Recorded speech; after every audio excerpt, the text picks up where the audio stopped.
நான் கூறியது நினைவுள்ளதா சனி? பிரபஞ்சத்தில் மீண்டும் என் ஒளி வர வேண்டும் என்று நீ விருப்பப்பட்டால் நீ அனைவர் முன்னிலையிலும் என் முன் மண்டியிட்டு என்னிடம் மன்னிப்பு கேட்க வேண்டும். என் மீதிருந்தும் யமி மீதிருந்தும் உனது வக்கிர பார்வையை திரும்ப பெற்றாக வேண்டும். நாங்கள் என்னுடன் மோதலாம், ஆனால் இந்த பிரபஞ்சம் ஒரு நிலையை எட்டிவிட்ட பிறகு நமது மானமே நமது பிரபஞ்சமாகிவிடும் என்பதை தெரிந்து கொள் சனி. அப்படி செய்து விடாதீர்கள் சூரிய தேவா. தாங்கள் உயிரை காக்கும் தேவராவீர். மற்றவர்களை அழிப்பது தங்களுக்கு அழகல்ல. ஒரு பாலகனிடம் செய் சனி. இந்த பிரச்சனைக்கு ஒரு தீர்வை தேடு. ஏதேனும் செய். ஆம் சனி. சூரிய தேவருக்கு முன்பாக நீ தலை வணங்கிவிடு. தலை வணங்கிவிடு சனி. சூரிய தேவர் உன் தந்தையாவார்.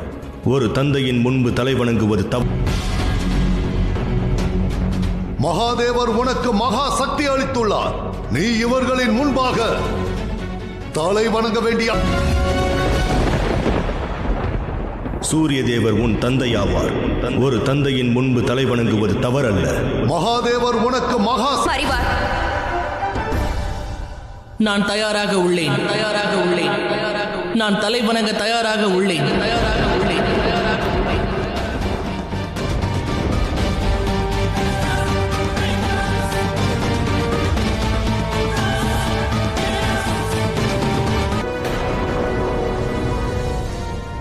நான் அந்த மகாதேவரை மட்டுமே வணங்குவேன்.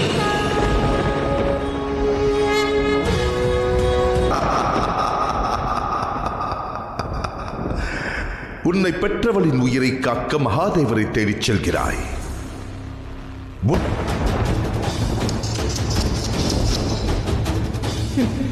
நான் மகாதேவரை தேடிச் செல்லப் போகிறேன் என்று எவர் கூறினார்?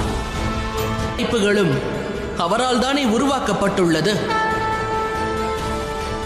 அந்த மகாதேவர் நினைத்தால் கோடிக்கணக்கில் சூரியன்களை உருவாக்க.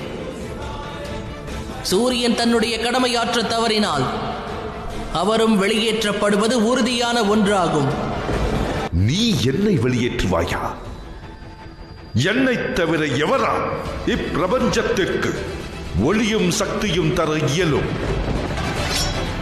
எந்த நபருக்கு எந்த பொருளுக்கு ஒளி உள்ளது? கூறு சனி.